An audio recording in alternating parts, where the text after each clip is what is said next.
Sadie Sink is Jean Grey. That's the headline coming out of Spider-Man. Brand new day. And it's a bigger deal than a simple casting announcement because of how the character is actually used in this film. Let's start with the movie itself, though. Visually, this is one of the best-looking entries in the entire Spider-Man franchise. The color work and cinematography are genuinely striking, and it leans on Tom Holland more than any prior film in his run, which pays off. I'd call it his strongest performance as the character yet, and honestly, the best live-action Spider-Man film since Spider-Man 2. Now, about Jean Grey. Going in, most people expected her to show up as a hero, maybe in a supporting capacity, laying groundwork for future X-Men projects. Instead, she's functionally the antagonist for a large portion of the runtime. That's a genuinely surprising choice, and not something I would have guessed a year or two ago. To be fair, she's not the real driving threat of the story. That would undercut everything she's clearly being built up to become.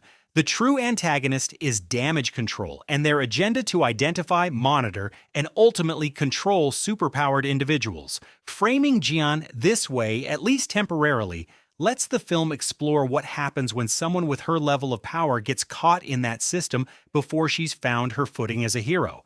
That setup does a lot of heavy lifting for what's coming next. This film plants the seeds for the Mutant Saga, mutants being tracked, exploited, feared, and legislated against. There's a genuinely quiet, effective scene where Jean and her sister, who shares similar abilities, talk about being abandoned by their mother, which grounds the mutants are seen as dangerous theme on a personal level rather than just a political one.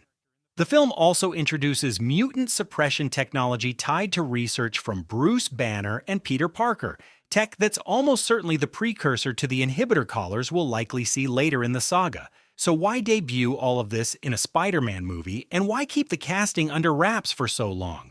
My guess is twofold. A Spider-Man release guarantees a massive audience, making it the ideal place to introduce mutants to casual viewers, and holding the reveal back kept people theorizing and talking in the run-up to release.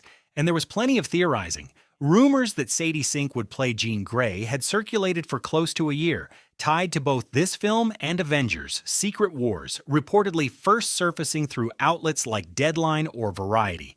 I was skeptical at first, not because she wasn't a strong choice, but because a lot of the speculation seemed built entirely around her having red hair, which isn't exactly hard to change for a role. The real case for her, in my view, always came down to her range as an actor and the visibility she's built through Stranger Things. Fans floated other theories too. Rachel Summers, alternate timeline variants,